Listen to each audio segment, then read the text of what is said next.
ওই খারাপ কিরে তুই দৌড় পাতা হচ্ছে বড় ভাই বড় ভাই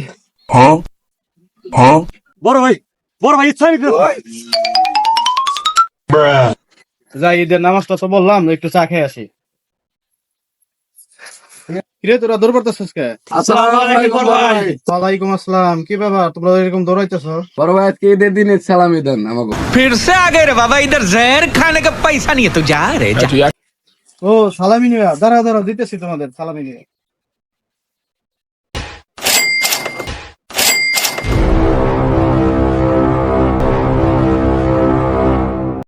समझ रहे हो समझ रहे हो आप। শালার এক কাপ চার দাম 5 টাকা, 3 টাকা নিয়ে বেড়াইছি কইছে আধা কাপ চা খামো। তা যে অবস্থা, থাক, এক কাপ চার দাম তো নিতে পারে নাই, আধা কাপ চার দাম তো দিছি।